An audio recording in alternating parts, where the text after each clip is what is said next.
India England 5 മത്സര T20 പരമ്പരയിലെ രണ്ടാം മത്സരം നാളെയാണ് നടക്കാനായിരിക്കുന്നത്. ആദ്യ മത്സരം നോ റിസൾട്ട് ആയപ്പോൾ പരമ്പരയിൽ വിജയത്തോടുകൂടി ലീഡ് നേടാനാണ് രണ്ട് ടീമുകളും എത്തുന്നത്. ടീം ഇന്ത്യയുടെ പ്ലേയിങ് 11 കോമ്പിനേഷനുകളുമായി ബന്ധപ്പെട്ട് രണ്ടാം മത്സരത്തിന് മുന്നോടിയായി വന്നിട്ടുള്ള അപ്ഡേറ്റുകളാണ് വീഡിയോയിലൂടെ നിങ്ങളുമായി പങ്കുവയ്ക്കുന്നത്. വീഡിയോയിലേക്ക് കടക്കും മുൻപേ കൂടുതൽ ക്രിക്കറ്റ് അപ്ഡേറ്റുകൾക്കായി ചാനൽ ഇപ്പോൾ തന്നെ ഒന്ന് മറക്കാതെ സബ്സ്ക്രൈബ് ചെയ്തു വെച്ചേക്കുക. രണ്ടാം മത്സരത്തിനായി ഇറങ്ങുമ്പോൾ ആദ്യ മത്സരത്തിൽ നിന്നും എന്തെങ്കിലും മാറ്റം ഉണ്ടാകുമോ എന്ന് തന്നെയാണ് ആരാധകർ ഉറ്റുനോക്കുന്നത്. സഞ്ജു സാംസണും ഇഷൻ കിഷനും ആദ്യ മത്സരത്തിൽ അമ്പയെ നിരാശപ്പെടുത്തിയിരുന്നു.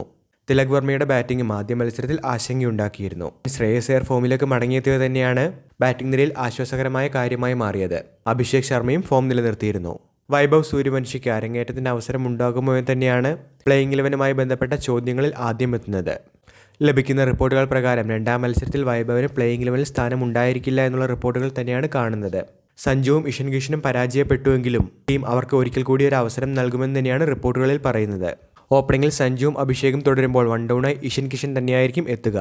അക്സർ പട്ടേലിന് പകരം വാഷിംഗ്ടൺ സുന്ദർ പ്ലേയിങ് 11ലേക്ക് എത്തുമെന്നുള്ള ഒരു മാറ്റമാണ് രണ്ടാം മത്സരത്തിന് മുന്നോടിയായി പ്ലേയിങ് 11 അപ്ഡേറ്റുകളിൽ പറയുന്നത്.